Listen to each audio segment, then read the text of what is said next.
Muito obrigado. Cumprimentar o Sr. Presidente do Tribunal de Contas, os Srs. Conselheiros e um cumprimento especial também ao Presidente da Comissão, neste regresso ao trabalho formal. Eu começaria por pedir dois comentários. Um ao Tribunal de Contas sobre uma observação feita pelo Ministério das Obras Públicas em sede contraditória que eu vou passar a ler. Ipsis verbis, diz o Sr. Ministro das Obras Públicas, que não nos parece, a ele, salvo melhor opinião, caber no âmbito das atribuições do Tribunal de Contas uma avaliação da política de transportes. Eu gostava que o Tribunal de Contas se pronunciasse sobre esta observação feita à auditoria que nós temos estado aqui a debater, porque eu acho esta reação absolutamente insustentável do ponto de vista do relacionamento institucional. Uma outra questão, também dirigida ao Tribunal de Contas em bloco, tem a ver com a recomendação final que os senhores fazem e que impõe um prazo de 6 meses para que as diversas entidades, o Ministério das Obras Públicas, das Finanças, empresas, por aí fora, câmaras também, respondessem dando nota do grau de cumprimento de um conjunto muito vasto de recomendações que os senhores fazem. Também gostava de perceber e de saber se já tem alguma avaliação desse conjunto dessas respostas e das respostas positivas e negativas, obviamente. Também me parece adequado dizer duas coisas ou duas observações iniciais. Primeiro, eu confesso que, e é apenas um comentário lateral, não entendi bem a referência do Sr. Conselheiro relativamente à evolução total dos passageiros nos transportes públicos urbanos, digamos assim, deste tipo. Eu creio que na área metropolitana do Porto, porque nós não podemos falar aqui em Cidade do Porto e Cidade de Lisboa, o STCP são 6 concelhos servidos, no metro são 6 concelhos, neste momento com vias de ser 7º, embora não sejam coincidentes, os 6 do metro não são os 6 dos STCP, a verdade é que houve neste período uma evolução positiva da frequência, muito assinalável, que é explicável porque a oferta do metro colocou dentro do sistema deste tipo de transportes muita gente que não estava. E, portanto, a evolução, o saldo positivo é até cerca de 18 milhões ou qualquer coisa de passageiros. É que há pouco pareceu-me referir que havia uma diminuição em Lisboa e no Porto, e isto relativamente ao conjunto destas duas empresas não é verdade, pelo menos em Lisboa, no Porto. Mas a verdade é que o Sr. Conselheiro refere aqui uma ideia que é a proposta de desorçamentação que, justificada e injustificadamente, presidiu à retirada do perímetro do Estado, digamos assim, do Orçamento do Estado, muitas empresas. O Sr. Conselheiro disse, bom, face à evolução atual e às exigências atuais, nacionais e internacionais, a tendência será voltar ao perímetro do Estado. Eu tenho dúvidas. Eu gostava de acreditar que assim fosse. Eu tenho dúvidas. Porque a estratégia do modelo de financiamento que preside a estas empresas de transportes, a todas elas, é uma estratégia de sempre, e nada indica que haja vontade de alterar, liquidacionista.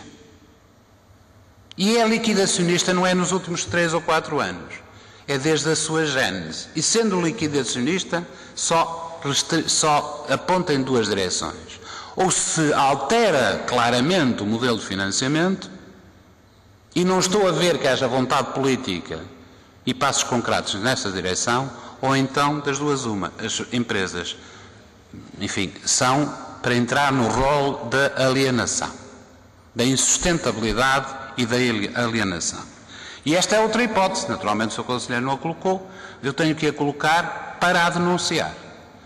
E eu gostaria que o senhor tivesse razão. Eu gostaria que as recomendações de alteração do modelo de financiamento tivessem um modelo de financiamento sustentável. Eu gostaria de ver o serviço público a funcionar. E eu não gostaria de ver o serviço da dívida ou do déficit sobrepor-se ao cumprimento de um serviço público, como aqui pareceu-me já implícito em algumas das intervenções. E, de facto, toda a auditoria que os senhores fazem aponta exclusivamente nesta direção. é que podemos falar em estancar a degradação económica e financeira. É justo. Apontar a falência técnica, o déficit operacional crónico, o aumento do endividamento, os pesados encargos financeiros, mas tudo se restringe ao modelo de financiamento. E a questão é esta. Eu tenho ouvido diversos especialistas em transportes afirmar que em qualquer país da OCDE ou em qualquer país da União Europeia, o modelo de financiamento de uma empresa deste tipo, de transportes públicos, coletivos, não é sustentável a nenhum prazo se o financiamento a fundo perdido, na parte dos investimentos, for inferior a um valor percentual entre os 45% e os 50%. Qualquer especialista em transporte diz isto. E o que é que nós temos nestas 4 empresas há longos anos a esta parte? O senhor acaba de o dizer. Um modelo de financiamento a fundo perdido de 20%. Correto? Ou melhor, de 24%. 18% dos fundos comunitários, incluindo o CREN, mais 6% do Orçamento de Estado. 75% o modelo de financiamento de endividamento. Ora, toda a empresa de transportes públicos que presta um serviço público com esta finalidade, com este modelo de financiamento, está condenada à morte. Ou então à segmentação para a utilização das partes rentáveis pelo setor privado, que é a hipótese que o senhor não considerou, e bem, que eu não gostaria de considerar, mas que está no pensamento estratégico que está por trás disto tudo. E isto, tínhamos que ser claros, é exatamente isto que é preciso ser dito aqui. Que é para, naturalmente, não entrar um dia destes na linha de privatizações ou de segmentação para privatização, como está neste momento a CP nos objetivos do Governo, outras empresas. Outras destas empresas. E, portanto, naturalmente, o financiamento a fundo perdido tem que ser alterado. O Governo tem que meter na cabeça que o CREN não pode, os fundos comunitários, não podem financiar a 18% os financiamentos de investimento. Estou a falar de investimento. Estou a falar de obra.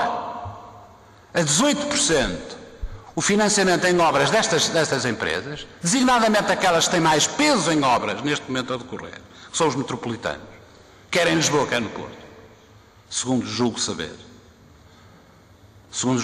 Não é possível que os fundos comunitários comparticipem em investimentos com 50%, 60%, 40% em várias atividades e nesta área financie com 18%. E os senhores que estão aqui ao meu lado esquerdo têm que ter uma voz sobre isto.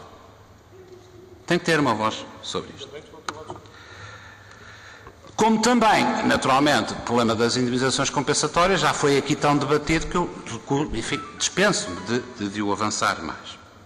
Mas há aqui uma coisa que eu não gostava de deixar de falar, é a transparência. Os contratos de... Só que seja breve. Dois comentários. Os contratos de gestão que são estabelecidos com as administrações, que eu tenho aqui cópias, suponho que são de conhecimento, são verdadeiros monumentos à falta de transparência. Primeira questão.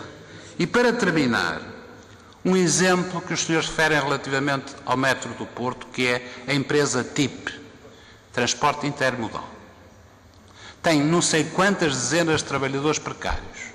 Os senhores denunciaram isso, e bem, pois a intenção da empresa, e não é do metro do Porto, é do metro, da STCP e da CP, é manter esta situação. Eu tenho aqui um documento que o comprova. Portanto, já agora ficam com esta informação.